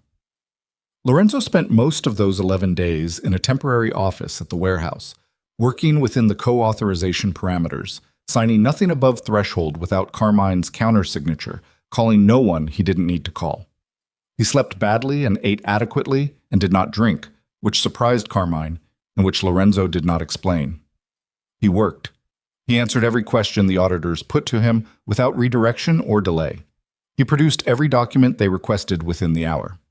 On the 4th day, one of the auditors, a thin man named Bertolucci, who wore the same gray suit every day and communicated primarily through the angle of his reading glasses, looked up from a spreadsheet and said to Lorenzo, without particular inflection, "You didn't have to give us this level of access." "No," Lorenzo said. "Most people in your position would have produced the minimum required." "I know. Bertolucci looked at him for a moment over the glasses. Then he looked back down at the spreadsheet. He didn't say anything else, and he didn't need to. On the 8th day, Sandra Okafor filed the divorce petition. It was filed cleanly, without drama, in the Cook County Circuit Court on a Tuesday morning. The petition cited irreconcilable differences. It did not enumerate specifics. It did not seek to destroy Lorenzo publicly. It sought the dissolution of the marriage, a fair division of jointly held assets, and the formal separation of the Vaughn family trust from the DeLuca organizational structure. Lorenzo was notified by his attorney at noon. He read the notification. He set it on the desk. He went back to the document he had been reviewing with the auditors. Carmine found him at the end of that day, after the auditors had gone, sitting at the desk in the empty warehouse office with the notification in front of him and his hands flat on the desk on either side of it, looking at it the way you look at something you have been expecting for long enough that its arrival brings not shock, but a strange, exhausted relief. "You okay?" Carmine said. "No," Lorenzo said. "That's honest." "I'm done not being honest," Lorenzo said. "It costs too much."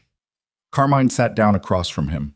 He was 61 years old, Carmine Russo, with a face that had absorbed a significant amount of the world and showed it without apology, and he looked at his boss, the man he had worked beside for 20 years, the man he had watched build something impressive and then watch it crack along every hidden fault line simultaneously. And he said, "What do you need?" Lorenzo looked at the petition on the desk. "I need her to know," he said, "that I'm not going to contest it. I'm not going to make this harder than it already is. I need her to know that before she hears it from the attorneys, because she deserves to hear it from me. So call her." "She won't take my call." "Then write it down," Carmine said. "You were always better on paper anyway." Isabella received the letter on the 9th day. It came through Sandra, delivered with the morning's legal correspondence, in a plain envelope with Lorenzo's handwriting on the outside. The particular handwriting she had been looking at for 11 years, slightly left-leaning, pressing harder than necessary into the paper, as if the words needed to be anchored there to mean anything. She sat with it unopened for 40 minutes. Marcus was in the kitchen making coffee. She could hear him, the specific sounds of him moving around a space that wasn't his with the comfortable authority of someone who had been walking into his sister's spaces since childhood and had never quite learned to be tentative about it. She sat on the couch with the envelope in her lap, and the morning light coming through the apartment windows, and the sounds of Marcus and the coffee and the street below, all of it ordinary, all of it continuing. She opened it. It was 2 pages, handwritten. Not the careful handwriting of a man composing a legal document or a strategic communication. The handwriting of someone writing in the middle of the night, probably. She could tell by the slight inconsistency in the pressure, the way some lines were smaller than others, the way certain words had been written and then written over, not crossed out but pressed into, as if he had reconsidered and then decided to stay with the original. She did not read it aloud. She read it the way she read everything important, completely, without skimming, giving each sentence the full attention it deserved before moving to the next. He did not ask for another chance. She had been braced for that, had prepared herself for the particular grief of having to say no to something she might have, in a different life, said yes to. But it wasn't there. What was there was something she had not expected and could not immediately categorize. He wrote about the night she had come home from the hospital, not to explain himself or contextualize or defend, just to say what he had been thinking in that kitchen, standing there with the discharge papers in his hands. He wrote that he had stood there for 40 minutes after she went upstairs, and that he had spent those 40 minutes understanding, for the first time, that he had built his life on the assumption that her love for him was structural, permanent, load-bearing, something he could take weight against without checking whether it was still holding. He wrote that he had treated her certainty like a resource instead of a gift.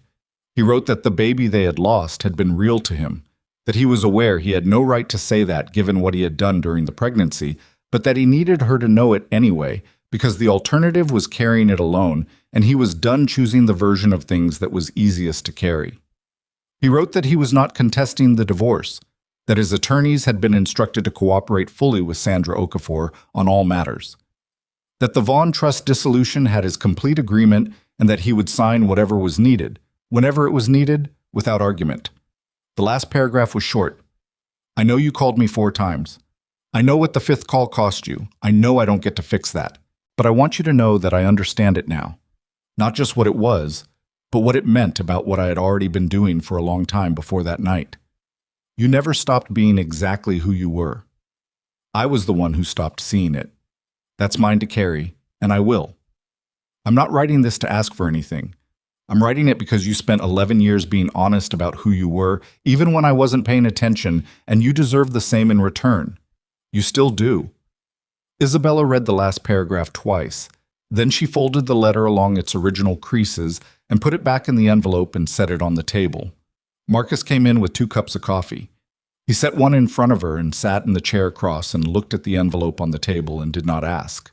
She picked up the coffee. She drank it. He's not contesting, she said finally. Marcus nodded once. I want to meet with Sandra today, she said. I want to know the timeline for the trust dissolution. I'll call her, Marcus said. Marcus. He looked at her. Thank you, she said. For coming. For the matches you didn't use.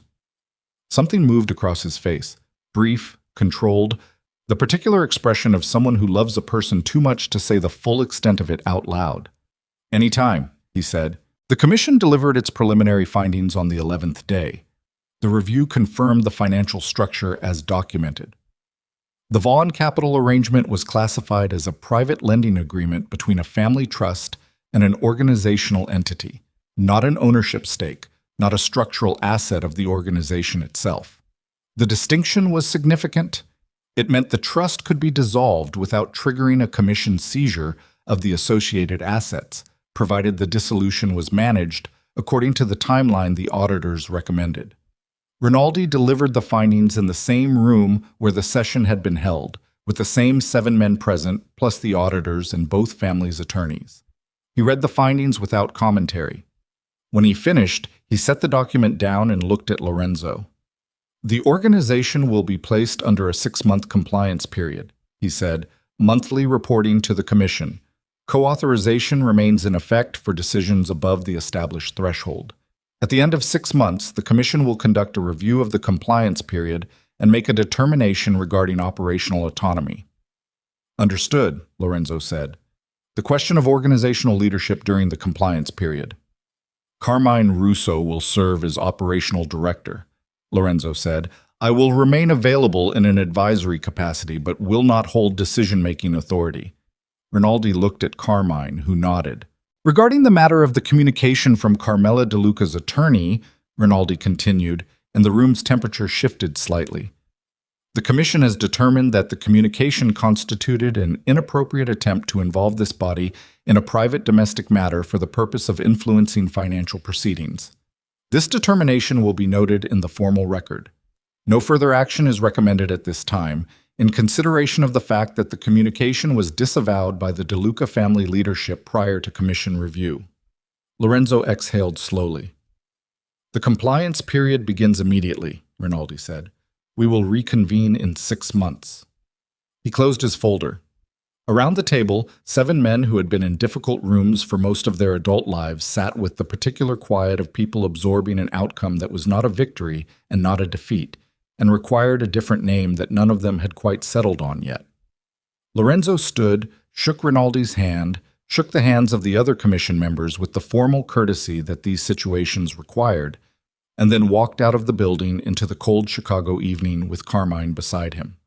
They stood on the sidewalk. 6 months, Carmine said. 6 months, Lorenzo agreed.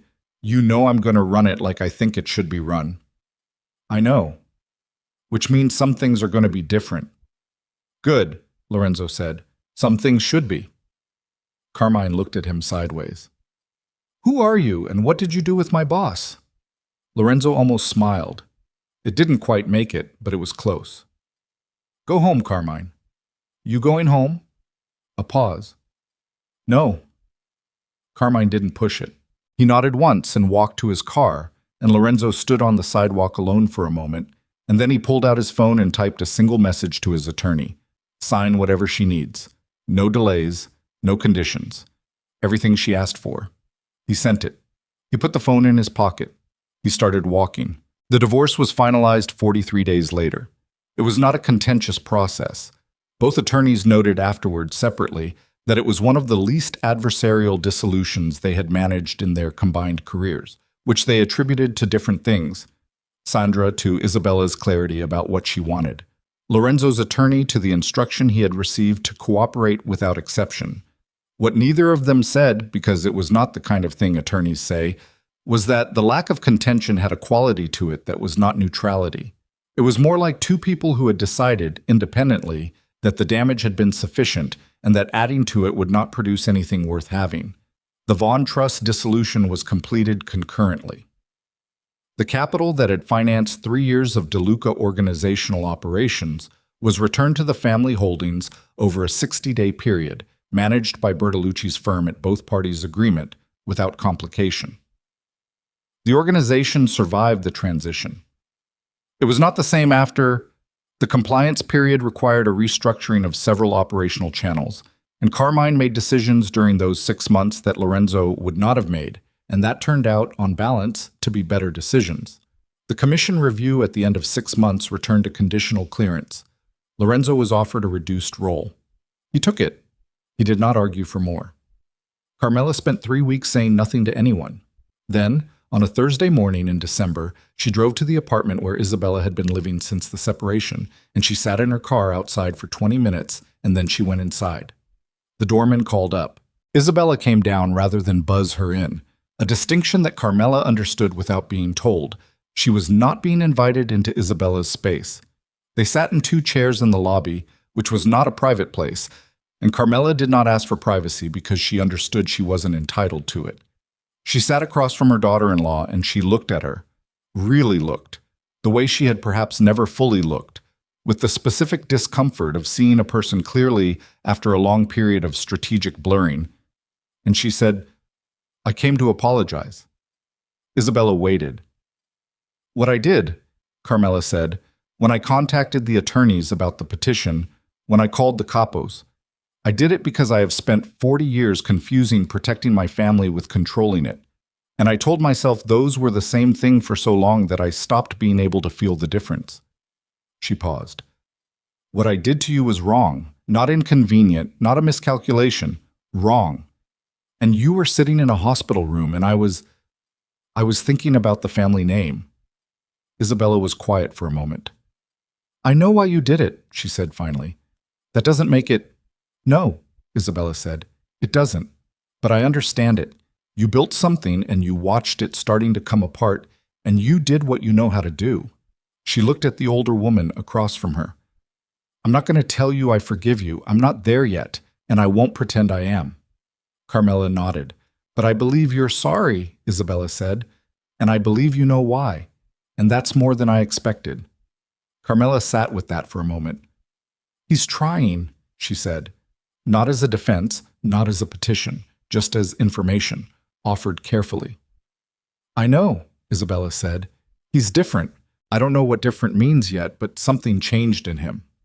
"Something changed in me too," Isabella said. "That's how it works." Carmela stood.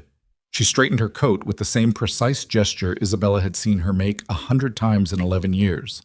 The small automatic movements people keep long after everything else has shifted. She looked at Isabella, and in her eyes was something that had no strategy in it. "Take care of yourself," she said. "Please." "I intend to," Isabella said. She started the foundation in February. It didn't begin as a foundation. It began as a phone call she made to the social worker at Northwestern Memorial, the hospital she had been discharged from alone on the worst night of her life. She called and asked what the hospital needed most for patients experiencing pregnancy loss who didn't have support present. The social worker told her. Isabella took notes. She called Marcus. She called 2 women she had known for years who had resources and organizational capacity and the particular willingness that some people have to do good work without requiring their name on the outside of the building. By March, the structure was in place. By May, the first program was operational, a support coordination service ensuring that no patient experiencing pregnancy loss at partner hospitals was discharged without a human being present. A hand on a shoulder, a name to call, someone who would sit in the lobby of a hospital and wait for you so that the car you rode home in was not empty. It expanded because good things that are built on real need tend to expand. By the end of the first year, it was operating in 4 cities. By the end of the second year, 11. The foundation's name was not Isabella's name, nor the Vaughn name, nor anything that pointed backward. She had named it after a word that a nurse named Deja had used to her on the worst night, when Deja had put a hand on her shoulder at the hospital door and said simply, "Present." As in, "I am here." As in, "You are not alone."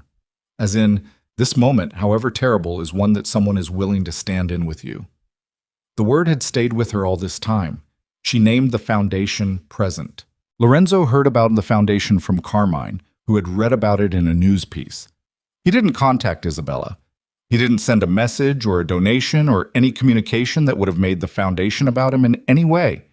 He read the piece twice, sitting at the desk of the reduced office he now occupied in the restructured organization, and then he set his phone down and sat quietly for a while. Then he called the volunteer coordinator number listed in the piece.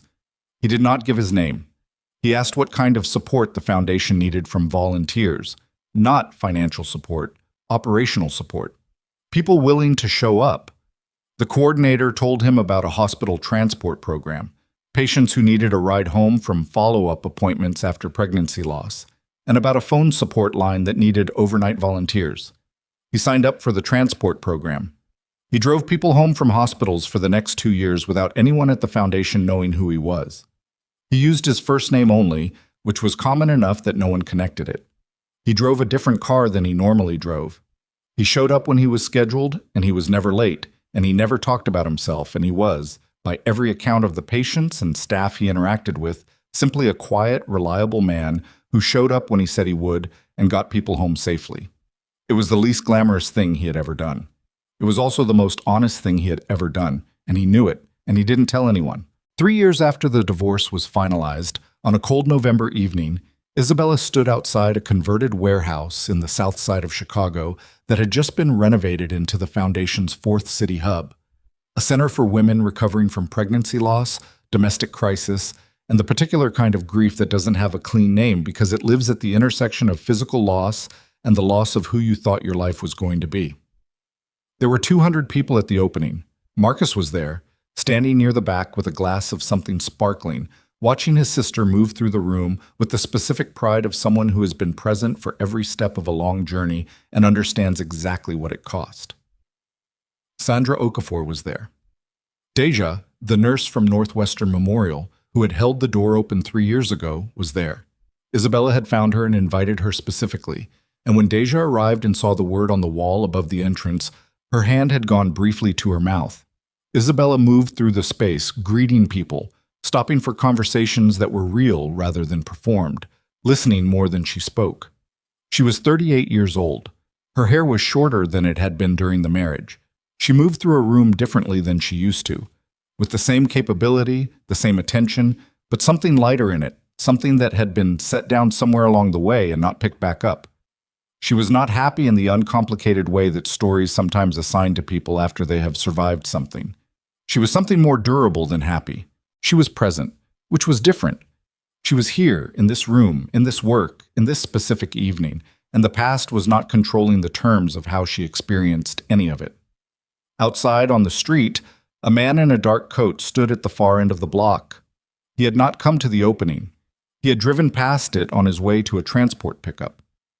There was a patient at Rush Medical he was collecting at 8, and he had a few minutes, and he had known this opening was tonight because he followed the foundation's public calendar, as he had since the beginning. He stood at the distance and watched through the lit windows as people moved around, inside the space that had been built with money that had once moved through an empire he had believed was his. He could see Isabella from where he stood. She was talking to an older woman he didn't recognize. Her hands moved slightly as she talked, the particular gesture she made when she was explaining something she cared about. She laughed at something the woman said, not the careful social laugh she had used during the years of dinners and functions and carefully managed public appearances, but the real one, the one that used her whole face. Lorenzo watched. He stood there for 3 minutes and 40 seconds, which he didn't count but which was long enough to feel complete. Then he turned up the collar of his coat against the cold. He walked back to his car.